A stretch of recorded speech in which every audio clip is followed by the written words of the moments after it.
은혜 받으실 말씀은 잠언 4장 6절에서 7절 말씀입니다. 봉독하겠습니다. 지혜를 버리지 말라. 그가 너를 보호하리라. 그를 사랑하라. 그가 너를 지키리라. 지혜가 제일이니 지혜를 얻으라. 무릇 너의 얻은 것을 가져 명철을 얻을지니라. 아멘. 금빛성가대 찬양과 연주 후에 22교구 교구장이신 임수희 전도사님께서 지혜가 제일이니 지혜를 얻으라 라는 제목으로 말씀 증거해 주시겠습니다.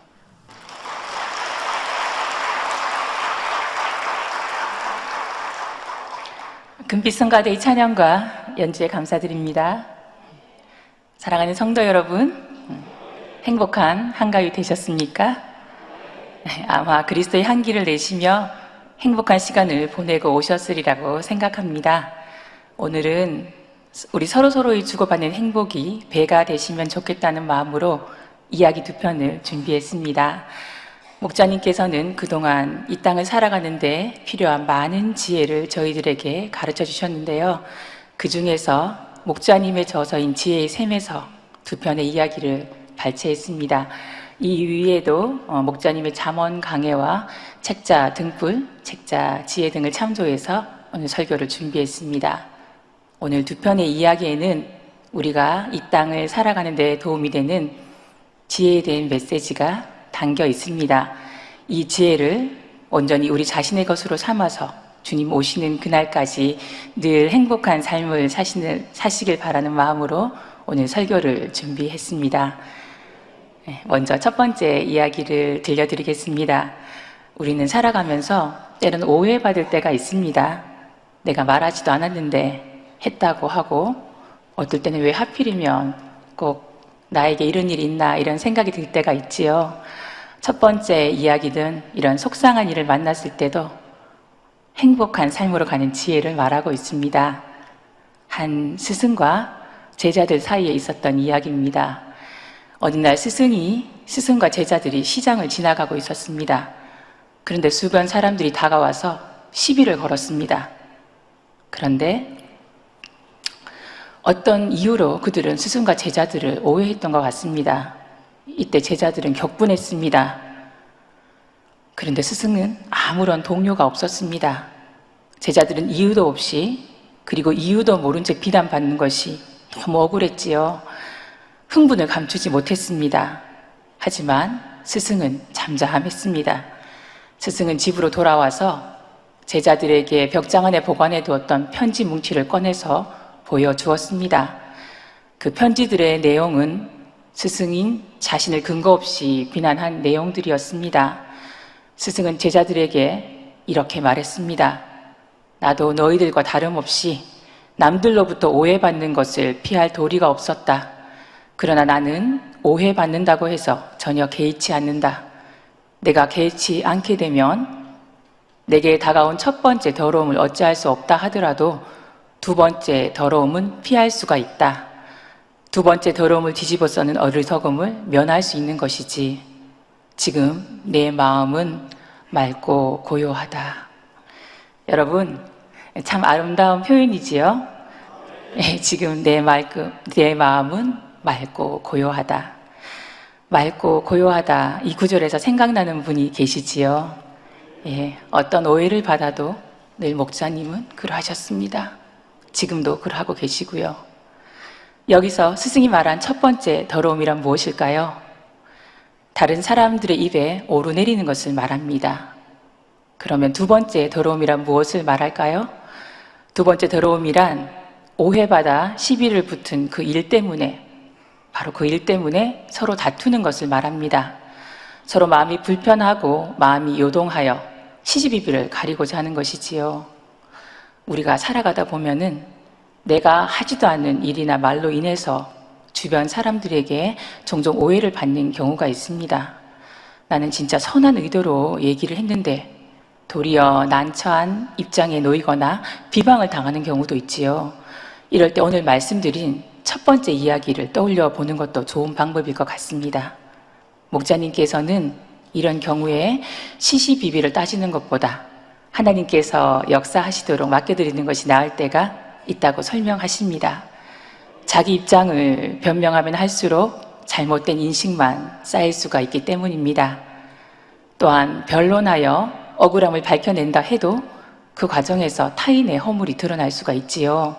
설령 그렇지 않다 해도 서로 감정이 상해서 큰 소리를 내다가 관계가 불편해지기도 합니다. 오해하고 판단했던 사람들 편에서는 결국 자신의 잘못이 드러나니 더 감정을 품게 됩니다. 그러니 상황은 더 꼬여가기만 하지요. 성도 여러분, 디모데 후서 2장 23절에 어리석고 무식한 변론을 버리라. 이에서 다툼이 나는 줄 알미라 말씀하십니다. 차라리 잠잠히 상대를 품어주면 진실이 전해져 자연스럽게 오해가 풀리기도 합니다. 나중에 사실이 밝혀지게 되면 상대의 마음이 높고 서로 신뢰관계가 더욱 돈독해지기도 하지요. 그러니 우리 삶 속에서 예상치 못한 어려운 일이 다가오면 힘들어할 것만이 아닙니다. 그러한 일들을 통해서 하나님께서 무언가 깨우쳐 주시려는 것이 있다 하는 것을 생각하고 마음을 바꿔볼 수 있어야 하겠습니다. 잠언 3장 6절에 보면 범사의 그를 인정하라. 그리하면 내 길을 지도하시리라 하신 것과 같이 어떠한 일이든 범사의 하나님께서 우리의 길을 인도하신다고 확신해 보십시오. 그러면 아버지 하나님께서는 분명히 우리 모두를 최상의 길로 인도하십니다. 저도 이러한 일을 체험한 경우가 있어서 잠시 말씀드려 보겠습니다. 주님을 만나기 전에 저는 공직 생활을 했었습니다. 제가 새로운 부서로 발령을 받아서 업무를 시작할 때였습니다. 업무 파악이 되지 않은 상태였기 때문에 주변 공무원들의 권유로 중요한 사업 기획안에 제가 결재한 적이 있었습니다. 그때 주변 그 공무원들은 법적인 해석에 따라서 제가 이 결재한 사업이 문제가 될 수 있다는 것을 알고 있었습니다. 그러나 그 사실을 제게 말해주지 않았습니다.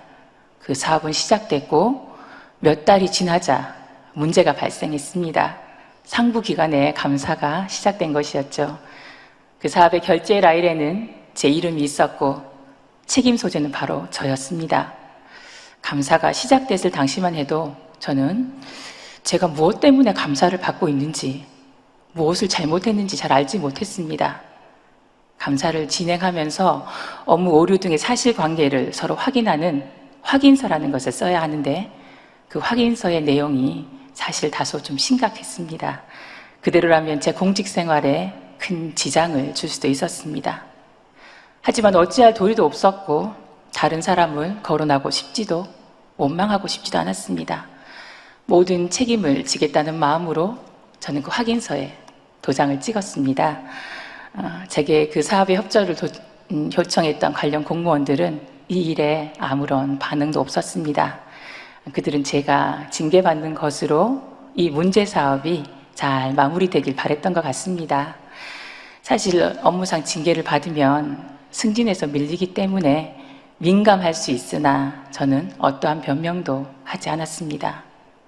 그런데 며칠 후에 감사실에서 저를 부르는 것이었습니다. 다른 업무로 제게 논의할 것이 있어서 불렀다가 며칠 전 확인서에 도장을 찍은 내용으로 대화를 하게 되었습니다. 감사실에서는 이런 제 모습에 감동을 받았다고 하며 오히려 저를 시책 추진 우수 공무원으로 추천해 주셨습니다. 네, 감사합니다. 징계 대신에 국가 표창을 받게 되었습니다. 수년 후에 저는 우리 만민을 만나서 진리의 말씀을 들으면서 성결의 지혜를 알게 되었습니다. 그때 수년 전 제게 있었던 그 일이 생각나면서 큰 은혜가 되었지요. 주님을 만나기 전에도 이렇게 선한 길로 인도해 주신 아버지 하나님께 진한 감사의 기도를 올릴 수가 있었습니다. 사랑하는 성도 여러분, 이렇듯 오해를 받거나 억울한 일을 당하는 경우 변명하기 위해 쓰는 것보다는 나의 어떤 면이 부족해서 이런 일이 허락되었는지를 생각하고 이 일을 변화의 기회로 삼으면 좋겠습니다. 그러면 나 자신에게도 오히려 행복이 되고 나중에 있을 결과도 결코 손해보는 일은 없습니다. 사실 억울한 일을 당했다 해도 상관이 없습니다. 아버지 하나님께서 하늘에서 모든 것을 보고 계시다가 때가 되면 틀림없이 갚아주시기 때문입니다. 그러니 어떠한 일을 만났을 때는 범사에 나를 향한 아버지의 뜻을 생각하고 이 일을 내 마음 변화의 기로 삼아라서 성결의 마음을 이뤄나가는 삶의 지혜가 필요합니다. 이것이 바로 목자께서 말씀해 주신 성결의 지혜이지요. 사실 성결이 없는 지혜는 헛된 지혜입니다. 아무리 지혜로운 말을 한다 하더라도 마음이 성결되지 않으면 선과 악이 분별되지 않기 때문입니다. 그렇지만 성결한 마음일 때는 선한 지혜를 얻어 범사에 자신이 마땅히 말할 바와 그리고 행할 바를 분별할 수 있습니다. 성결한 마음에서 이루어지는 말과 행동은 하나님의 응답과 축복의 열매로 이어집니다. 성결한 마음이면 큰 일이든 작은 일이든 어떠한 일에도 쉽게 동요하지 않습니다. 그리고 마음을 지켜나갈 수 있지요. 마음을 지켜나갈 수 있는 능력이 있으면 마음은 평안하고 모든 것을 절제할 수 있습니다. 나 자신을 원수마귀 사단의 계계로부터 지켜나갈 수가 있는 것입니다.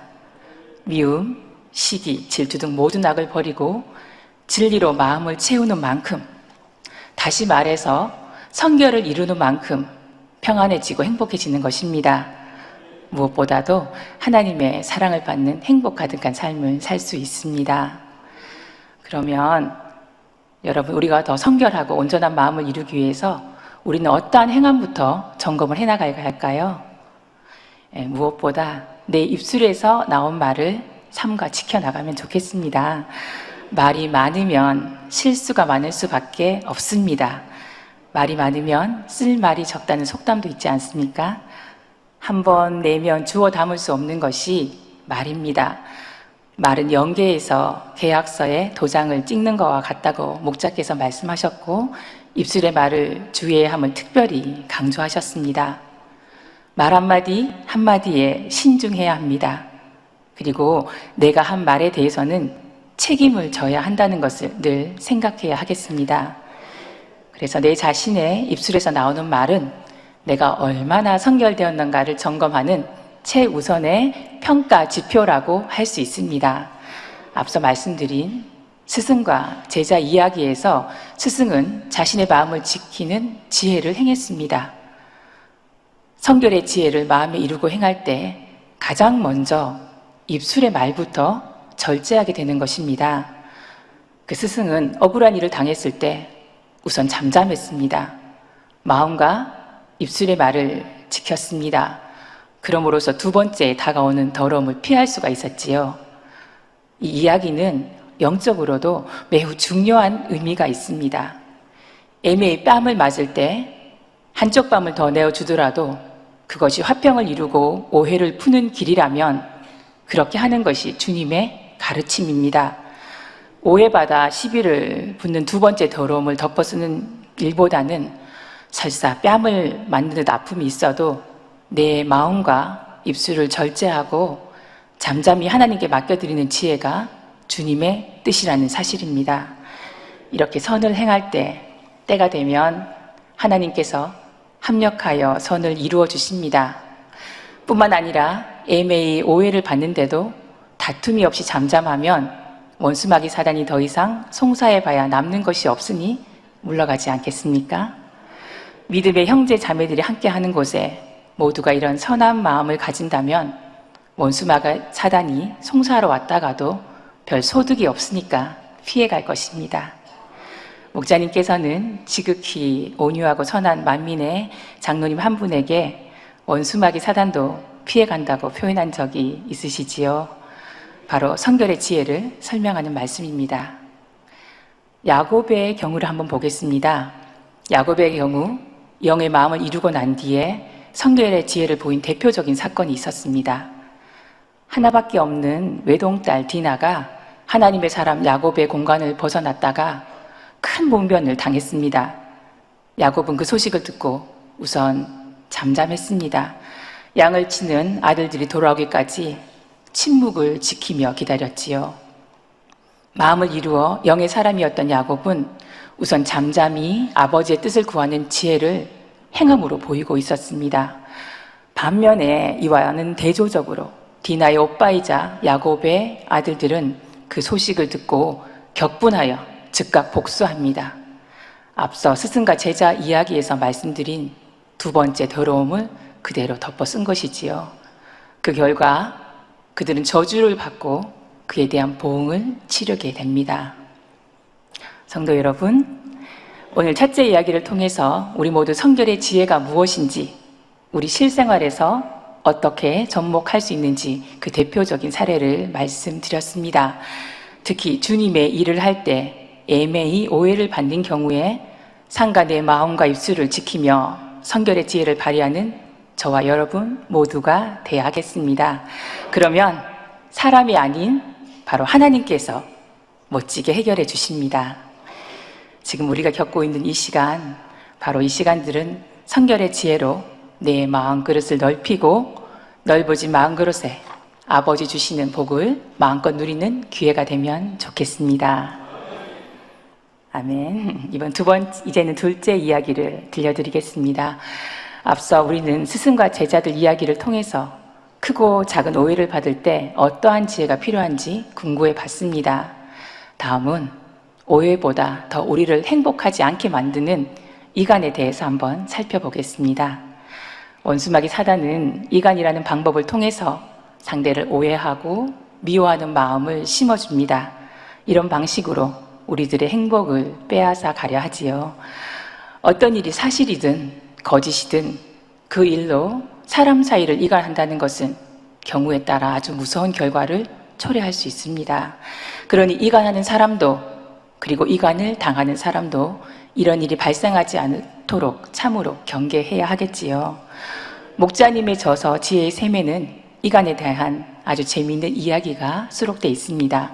그 내용을 지금부터 소개해 드리겠습니다. 성도 여러분, 인류의 역사를 잘 살펴보면 어디든지 이간책에 의해서 암울해진 사건들이 많이 있습니다. 우리나라도 예외는 아닙니다. 우리나라 영토의 크기를 볼 때 꽤 강성했던 때가 바로 고구려 시대입니다. 동아시아 최강국이었던 고구려는 약 700년간의 역사를 누리다가 서기 668년에 멸망했는데, 우리는 흔히 중국 당나라와 신라가 연합한 나당연합군에 의해서 고구려가 멸망했다고 알고 있습니다. 그러나 고구려가 멸망한 실제 원인은 내부 분열이었다는 것이 역사학자들에 의해서 밝혀진 사실입니다. 고구려는 만주와 한반도에 걸친 광대한 영토를 지배하며 중국과 겨루던 큰 나라였습니다. 그 당시 고구려가 얼마나 대단했던지 중국을 통일한 수나라와 당나라가 100만이 넘는 대군을 이끌고 침략해 왔을 때도 물리쳤습니다. 이때 큰 공을 세운 장군 중 한 사람이 바로 연개소문이었습니다. 그런데 연개소문이 죽은 뒤에 불행한 일이 생기고 말았습니다. 그 아들들 사이에서 다툼이 있었던 것이지요. 연개소문이 죽자 큰아들 남생이 아버지의 대를 이었습니다. 그런데 동생 남건과 남산도 내정을 맡게 되었습니다. 누군가 동생들에게 가서 큰형 남생이 동생들을 미워한다고 허위 보고를 했습니다. 동시에 형에게는 동생들이 형을 해치려 한다고 거짓말을 했지요. 형은 그때부터 사람을 보내서 동생들을 감시합니다. 그런데 동생들은 그 사람을 오히려 붙잡고는 형 남생을 만나자고 했습니다. 이때 형 남생은 동생들이 두려워서 만나러 가지도 못하고 오히려 당나라로 도피합니다. 게다가 동생들은 자기들끼리 싸웁니다. 동생 중에 남산은 신라로 망명하고 고구려는 이제 남건만이 남게 됩니다. 당나라로 도피했던 형 남생은 오히려 당나라의 앞잡이가 돼서 고구려를 공격합니다. 아래로는 신라가 고구려를 공격했지요. 결과적으로 고구려는 나당연합군에 의해서 멸망하는 비극을 낳고 말았습니다. 사랑하는 성도 여러분, 이 이야기는 고의적인 이간에 의해 고구려라는 큰 나라가 멸망으로 밖에 갈 수 없었다 하는 이야기입니다. 이런 경우는 고의적인 이간이지만 고의가 아니어도 우리 삶 속에 무심코 전한 말이 오해를 불러일으켜서 서로의 관계가 멀어지는 때가 있지요. 말이 많은 사람 중에는 자기가 듣고 있는 것을 참지 못하고 어찌하든 전하려 하는 사람들도 있습니다. 그런데 이렇게 무심코 던진 말은 상대에게 치명적인 아픔을 줄 수도 있습니다. 잠언엔 이런 말이 있습니다. 잠언 17장 28절에 보면 미련한 자라도 잠잠하면 지혜로운 자로 여기우고 그 입술을 닫히면 슬기로운 자로 여기우느니라 말씀하십니다. 그러므로 우리의 입술은 진리를 말하며 상과 단물을 내는 입술이 되어야 하겠습니다. 화평과 기쁨을 주며 그리스도의 향기를 내는 입술이 되어야 하겠지요. 이에 대해서 저 같은 경우는 만민교회 출석 이후에 목자님의 설교 말씀을 듣고 입술의 말에 대해서 크게 깨우치는 순간이 있었습니다. 그때부터 저는 제 입술이 어떠한 말을 내고 있는지 스스로를 자세히 살피기 시작했습니다. 상대가 말한 것을 제가 정확히 전달하지도 못하고 있었고 제 의견과 감정이 들어가서 전달하는 때가 있음을 인지하게 됐습니다. 사실 그전에는 내가 전하는 말이 부정확할 수 있다는 사실을 거의 인지조차도 못하고 살아왔습니다. 다소 부정확하더라도 그것이 크게 문제가 되지 않는다고 생각했습니다. 오히려 자연스러운 일상이었지요. 무엇보다도 무심코 한 말이 다른 사람 사이의 관계를 이간할 수 있다는 사실을 마음에 두지 않고 생활해 왔습니다. 진리를 알기 전에는 직장 생활을 할 당시에 지인들의 단점을 농담 삼아 말하며 웃고 즐기기도 할 정도였습니다. 이런 일들이 청결한 마음을 이뤄나가는데 큰 지장을 줄 뿐만 아니라 앞서 소개해드린 이야기처럼 이간으로 인해 멸망이라는 심각한 상황까지 갈 수 있음을 깨우치게 된 것입니다. 그때부터 저는 이 문제를 고치고자 애를 쓰며 무단히 기도해 나갔습니다. 그러다 보니 말수가 많이 줄어들었습니다. 나중에는 할 말도 별로 없어지고 성경을 보고 듣고 말하며 진리를 배우고 전할 때가 제 생활에서 가장 큰 행복이 되어 갔습니다. 이렇듯 체험해 보니 입술에 단무만을 낼 때가 서로 행복하고 우선은 당사자인 제가 가장 행복하다는 사실을 깨닫게 되었습니다. 만민을 알기 전 이러한 진리를 잘 몰랐을 때의 삶과 이러한 진리를 알게 돼서 변화되어 나갔을 때의 삶은 그 행복지수에 확연한 차이가 있었습니다. 성도 여러분, 이러한 이간과 상관없는 삶을 살려면 그럼 어떻게 해야 할까요? 우선은 예방이 최우선이겠지요. 선한 마음으로 선을 행하고 무엇이든 선으로 바라보면 이간을 할 일도 이간을 당할 일도 없을 것입니다. 앞서 말씀드린 바와 같이 입술에 단물만 내는데 서로 입술에서 단물만 나오는데 다툼이 생길 리가 없겠지요. 문제는 연개소문의 새 아들처럼 이간을 당했을 때의 일입니다. 누군가에 의해 상대에 대한 나쁜 말을 듣거나 보았을 때 일이지요. 이때 우리는 어떻게 해야 할까요? 연개소문의 새 아들들은 그럼 어떻게 했었어야 할까요? 상황에 따라 조금은 다르겠지만 우리는 이럴 때 관용의 지혜를 떠올려야 하겠습니다. 목자님께서 가르쳐 주시고 행함으로 직접 보여주신 지혜입니다. 목자님께서는 삼국지에 나오는 제갈공명의 지혜에 대해서 언급해 주신 적이 있으십니다. 제갈공명이 남쪽 지방을 정벌하러 갔다가 남만의 왕인 맹획을 사로잡습니다. 맹획은 제대로 싸워보지도 못하고 잡혔다며 항복하지 않습니다. 오히려 자신을 놓아주면 정정당당하게 싸워서 이기겠노라고 큰 소리를 냅니다. 제갈공명은 순순히 맹획을 놓아줍니다. 한 번이 아닌 7번이나 이런 일을 반복합니다. 이 과정에서 맹획은 마음 중심에서 제갈공명을 섬기고 따르는 사람이 되었습니다. 제갈공명의 관용의 지혜는 서로 생명을 노리는 원수와 같은 적군 맹획의 마음을 얻었습니다. 맹획을 제갈공명 자신의 사람으로 만들었던 것이지요. 연개소문의 새 아들들도 이런 관용의 지혜를 미리 알았더라면 서로를 이간하는 나쁜 말을 들었을 때 판단 정죄를 멈추고 잠시라도 관용의 마음으로 서로를 바라봤을 것입니다. 그러면 상황은 분명 달라졌겠지요. 막강한 고구려는 똘똘 뭉쳐 멸망하지 않았을 것입니다. 고구려는 중국 당나라 태종이 고구려와는 절대 전쟁하지 말라는 유언을 남길 정도로 강했던 나라였습니다. 그렇게 강했던 고구려가 참으로 어처구니 없게도 한낱 입술의 말에 의해서 이간당하고 멸망당했습니다. 그러니 영계소문의 아들들이 이간으로 멸망당한 일을 막기 위해 그들에게 가장 필요했던 지혜가 바로 관용의 지혜였다 할 수 있습니다. 성도 여러분, 관용이란 말은 너그러울 관자, 얼굴 용자를 씁니다. 이 말은 너그럽게 용서하고 용납한다는 뜻을 가지고 있지요. 영적으로 관용하려면 마음의 진리가 풍성하게 임해서 자신의 것을 내어줄 수 있는 넉넉하고 자유로운 마음이 되어야 합니다. 사심이 없고 진리가 가득하니 상대에게 상처를 주거나 험한 말, 속이는 말을 해도 넉넉한 마음으로 품어 안을 수가 있습니다. 속이는 줄 알면서도 속아줄 수 있습니다. 이런 마음이면 다른 사람의 마음을 아프게 하지 않습니다. 비록 상대가 악을 행했다 해도 판단 정죄하지 않습니다. 소중한 영혼으로 여기며 진리로 이끌어줍니다. 요셉을 한번 보겠습니다. 요셉은 자신을 죽이려 했던 형들을 진리로 이끌어주면서 용서하는 행함을 보여줍니다. 위로부터 주어지는 선한 지혜로 그들을 대하지요. 결국 이들은 이스라엘 12지파를 이루는데 귀하게 쓰임받는 통로 역할을 감당합니다.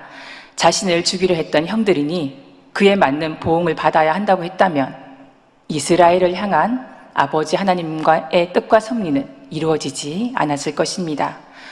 선한 요셉처럼 우리도 상대로부터 나쁜 말을 들었을 때 관용의 지혜로 대처한다면 그 말이 사실이든 사실이 아니든 나의 행함의 결과는 거의 실수가 없을 것입니다. 우선은 너그러이 선하게 바라보며 잠잠했다가 하나님이 허락하시는 때에 사실 여부에 따라 징치해도 늦지 않은 경우도 있습니다. 그렇다고 모든 것을 잠잠히 묵인하라는 것은 아닙니다. 요셉이 형들이 용서를 할 때, 요셉은 용서를 구할 때 무조건 괜찮다 하며 용서하지 않았습니다. 하나님 보시기에 용서받을 공의를 채우도록 도와주는 선, 그리고 관용을 베풀었습니다. 그러면 우리 예수님을 한번 볼까요? 우리 예수님은 어떠하셨을까요? 이러지도 저러지도 못하는 올무를 씌워서 예수님을 무너뜨리려는 세력이 있었습니다. 이들은 간음으로 하나님의 법을 심히 어긴 여인을 붙잡아 왔지요. 예수님의 법대로 돌로 치라 하면 평소 예수님 가르쳐 주신 사랑의 법에 어긋나고 놓아주라 하면 하나님께서 모세에게 주신 율법에 어긋납니다. 간음한 여인도 그리고 예수님도 위기에 처한 상황입니다. 이 상황에서 예수님께서 보여주신 놀라운 지혜가 바로 무엇이었을까요? 바로 관용의 지혜였습니다. 결과적으로 그 자리에 모인 모든 사람들이 죄인이었기 때문에 그 여인에게 아무도 돌을 던질 수가 없었습니다. 예수님은 구약시대 하나님께서 정해주신 율법에 의거 돌에 맞아 죽어야 하는 여인을 관용의 마음으로 정죄치 않으셨습니다. 상한 갈 때도 꺾지 않으시는 지극한 사랑의 마음으로 관용하셨고 사랑으로 율법을 완성하신 것입니다. 그러면 마리아의 남편 요셉의 경우를 한번 보겠습니다. 육의 눈으로 보면 결혼하지도 않는 약혼녀가 아기를 가졌으니 율법대로 돌에 맞을 상황입니다. 하지만 요셉은 잠잠했습니다. 관용의 지혜를 베풀었지요. 관용치 못했더라면 이 땅에 예수님을 보내신 아버지 하나님의 뜻과 섭리는 이루어지지 못했을 수도 있습니다. 이처럼 사람이 보기에 아무리 아닌 것 같은 현실도, 그러한 현실도 넓고 큰 마음으로 바라보는 관용, 이 관용은 우리 모두가 갖추어야 할 지혜라고 하겠습니다. 성도 여러분, 그러면 우리 목자님을 한번 보겠습니다. 관용의 지혜를 보이시는 표본 자체였지요. 목자님은 상대의 어떠한 모습을 본다 해도 비난하지 말라 하셨습니다. 긍휼히 여기는 마음으로 감싸주라 하셨습니다. 목자님 한 사람이라도 그 사람의 말을 믿어주므로 그 사람이 마음에 힘을 얻고 변화되기를 바라는 마음이라고 하셨습니다. 저는 목자님의 이 말씀을 들었을 때 잘잘못을 바로바로 가리며 살아왔던 제 삶을 회개했었습니다. 세상에서는 잘잘못을 바로바로 따져 다음부터는 다시는 그런 일이 없도록 조치하는 것이 옳다 합니다. 저는 그렇게 살아왔습니다. 하지만 꼭 그것만이 정답은 아닌 것 같습니다. 목자님으로부터 관용의 은혜를 입은 이가 나는 비록 불의하지만 이렇게 믿어주시는 분이 계시니 앞으로 다시는 죄를 범치 않고 살겠습니다. 이렇게 결단한다면 이것이 더 선한 지혜가 아닐까요? 그러니 목자님은 불의를 행하거나 거짓으로 속이는 사람인 것을 알면서도 구제하셨습니다. 목자님께서는 구제할 대상을 잘 가려 구제해야 한다고 저희들에게 가르쳐 주셨지요. 술이나 도박을 하는 사람에게 구제를 한다면 오히려 해가 될 수 있다고 말씀하십니다. 그가 구제받은 물질을 범죄에 이용한다면 참된 구제라고 할 수 없다 하셨지요. 그런데도 한편으로는 속이는 것을 알면서도 구제하신 경우가 있다고 목자님은 말씀하셨습니다. 그렇게 해서라도 상대에게 회개할 기회를 주고 그를 살릴 길을 찾으려 하신 것이라 하셨습니다. 물론 이런 사랑을 베풀어도 끝까지 회개하지 않고 하나님을 떠난 경우를 볼 수 있습니다. 이런 경우에도 목자님은 손해본 것이 아니라고 말씀하십니다. 몰라서 속은 것이 아니라 알면서도 하나님 앞에 믿음으로 맡기며 그 영혼을 위해 심었기 때문이라고 말씀하십니다. 우리는 이런 목자님의 선을 보아왔습니다. 그리고 우리들은 아버지 주님 목자님의 선과 사랑을 보며 맺혀진 열매들입니다. 그러니 우리 마음 안에는 분명 이러한 선의 지혜가 있습니다. 우리는 앞서 말씀드린 두 요셉의 사례처럼 그리고 주님 목자님의 가르침처럼 우리 마음 안에 있는 선한 지혜를 온전히 이뤄가야 하겠습니다. 그래서 이 땅에서도 행복, 그 잔치인 삶을 살며 아름다운 주님의 신부로 아버지 하나님의 기쁨이 돼야 하겠습니다. 사랑하는 성도 여러분, 그러면 이런 선한 지혜를 이루기 위한 방법은 무엇일까요?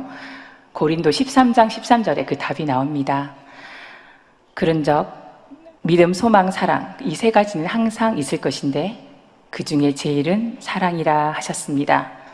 바로 사랑이 그 답이라 할 수 있습니다.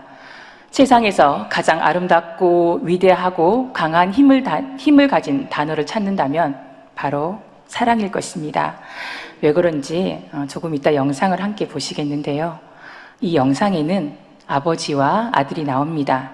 아버지는 삼류복서, 권투 선수입니다. 시합에 오르지 못하고 늘 스파링 상대로만 뜁니다.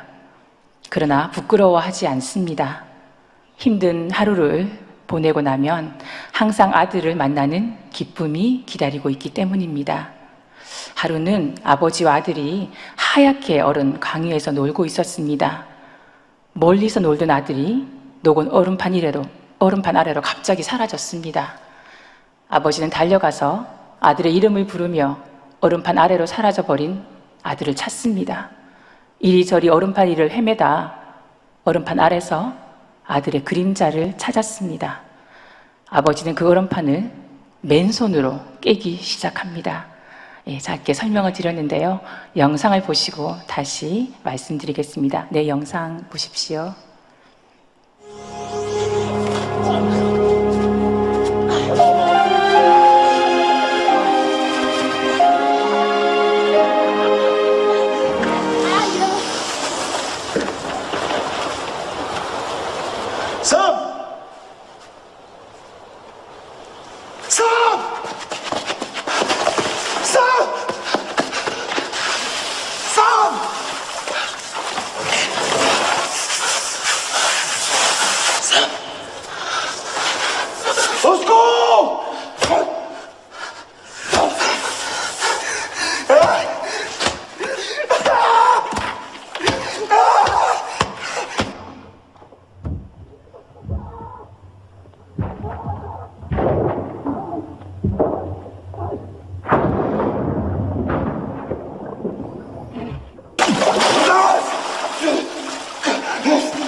성도 여러분 어떻습니까?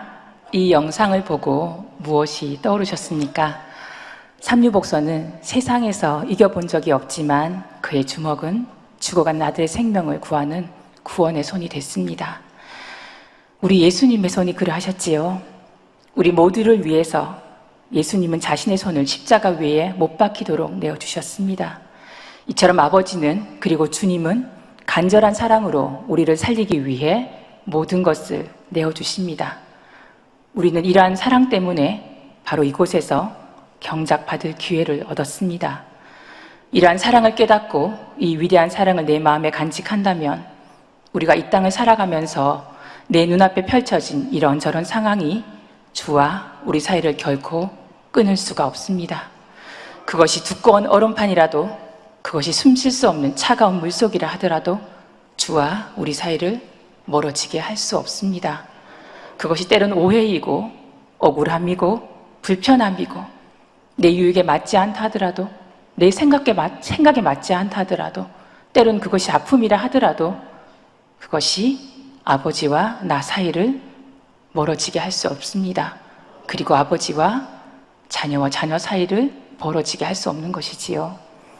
성도 여러분, 하나님, 주님의 말씀이 기록된 성경에는 모든 것을 해결하는 사랑의 힘이 곳곳에 기록되어 있습니다. 사랑은 모든 허물을 덮습니다. 사랑은 이해합니다.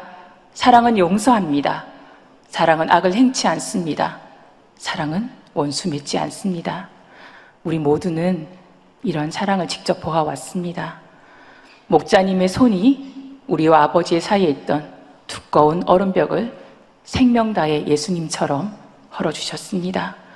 그 손이 벗겨지고 찢어지고 상처 입어도 그 손은 우리를 따뜻하게 품어주셨습니다. 지금도 그 손은 우리를 놓지 않고 계십니다. 36년째 보아왔던 그 사랑을, 그 은혜를 간직하면 성결의 지혜, 관용의 지혜를 행하는 것은 당연한 일이 될 것입니다. 2018년 기도 제목에는 참 마음과 온전한 믿음과 함께 영적인 사랑이라는 기도 제목이 있습니다. 그리고 기도 제목과 함께 주신 찬양 가사에는 사랑은 모든 것을 해결하는 길, 사랑은 모든 것을 참는 길, 사랑은 모든 것을 할 수 있는 길, 그 사랑 우리가 이뤄가요 라고 했습니다. 그리고 그것은 아버지의 마음이라고 했습니다. 여러분, 지금까지 말씀드린 내용을 종합해 보면 선한 지혜를 이루기 위한 방법이 무엇인지 우리 스스로 답을 내릴 수가 있습니다. 그 방법은 바로 사랑입니다. 오늘 말씀드린 성결의 지혜, 관용의 지혜, 그리고 그에 따라 이어지는 화평의 지혜 등을 내 마음에 이루기 위한 방법은 결국 사랑의 마음을 이뤄가는 것이라 하겠습니다. 우리 마음 안에 있는 사랑, 그 사랑이 모든 것을 해결할 수 있습니다. 사랑이 모든 것을 해결할 수 있는 답이 될 수 있음을 우리 예수님께서 특별히 강조하셨는데요. 그 내용이 요한복음에 나와 있습니다. 요한복음 15장을 보면 아버지께서 나를 사랑하신 것 같이 나도 너희를 사랑하였으니 나의 사랑 안에 거하라. 내가 아버지의 계명을 지켜 그의 사랑 안에 거하는 것 같이 너희도 내 계명을 지키면 내 사랑 안에 거하리라. 내가 이것을 너희에게 이름은 내 기쁨이 너희 안에 있어 너희 기쁨을 충만하게 하려 함이라. 내 계명은 곧 내가 너희를 사랑한 것 같이 너희도 사랑하라 하는 이것이니라. 너희도 서로 사랑하라 하는 이것이니라. 이렇게 말씀하셨죠. 이 말씀은 예수님께서 십자가에 생명을 내어주시기 하루 전날 제자들에게 유언과 같이 남기신 말씀입니다. 서로 사랑하라, 한 마음이 되라 말씀하시며 사랑의 계명을 지키면 주님의 사랑 안에 거하고 그러면 기쁨이 충만하다고 하시지요. 성경 전반을 통해서 아버지, 주님 목자님께서 우리에게 가장 중요하다고 알려주신 것은 바로 사랑이었습니다. 목자님께서 36년간 이 재단에서 외쳐오신 것 또한 서로 사랑하라는 것이었습니다. 그러니 여러분, 우리 서로 사랑으로 하나 되어 주님 맞이하는 그날까지 한 가족으로 행복하게 나아가면 좋겠습니다. 예, 이제 결론을 말씀드리겠습니다. 잠언 4장 6절에서 7절을 보면 지혜를 버리지 말라. 그가 너를 보호하리라. 그를 사랑하라. 그가 너를 지키리라. 지혜가 제일이니 지혜를 얻어라. 내가 얻은 모든 것을 가지고 명철을 얻을지니라 하셨습니다.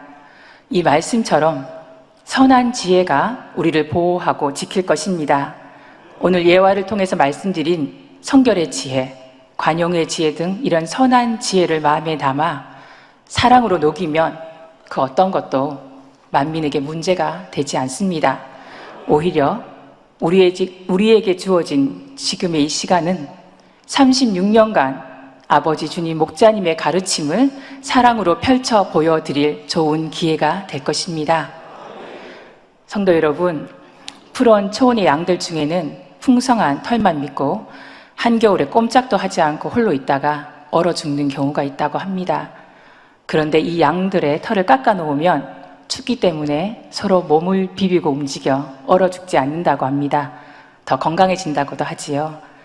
지금 우리가 겪고 있는 이 시간 동안 서로 의지하고 서로 사랑하며 선한 지혜를 받아서 주 안에서 영육 간에 강건한 한 가족이 되어야 하겠습니다. 만민이란 이름으로 모인 주 안에서의 한 가족, 우리는 사랑하는 한 가족들입니다. 우리는 예수님 말씀대로 서로 사랑합니다. 그러면서 성결의 지혜, 관용의 지혜를 행할 수 있습니다. 사랑하는 성도 여러분, 주변을 한번 살펴보시기 바랍니다. 주 안에서 하나 된 사랑하는 형제, 자매들이 보이시지요? 우리는 혼자가 아닙니다. 우리는 혼자가 아니라 함께 있어 행복한 만민입니다. 우리 모두 함께 외쳐보시겠습니다. 제가 외칠 테니 성도님들은 주변 분들을 향해 환한 미소로 바라보시며 따라해 주시길 부탁드립니다. 사랑하는 당신이 있기에 우리는 한 가족 만민입니다. 사랑하는 당신이 있기에 우리는 한 가족 만민입니다. 네, 감사드립니다. 수고하셨습니다. 네, 우리는 만민이란 이름으로 한 가족입니다. 아버지 주님 목자님께서 우리를 만민이란 이름으로 모이게 해주셨습니다. 우리는 만민입니다. 서로가 서로를 뜨겁게 사랑하고 위하는 한 가족 만민입니다. 말씀을 상고하시면서 기도하시겠습니다. 사랑하는 아버지 하나님, 오늘은 아버지 하나님이 주신 지혜의 말씀을 근간으로 수요예배 설교를 통해 은혜를 나누었습니다. 아버지 하나님은 지혜를 얻는 것이 금을 얻는 것보다 낫다 하시고 지혜가 부족하거든 모든 사람에게 후히 주시고 꾸짖지 아니하는 하나님께 구하라 하셨습니다.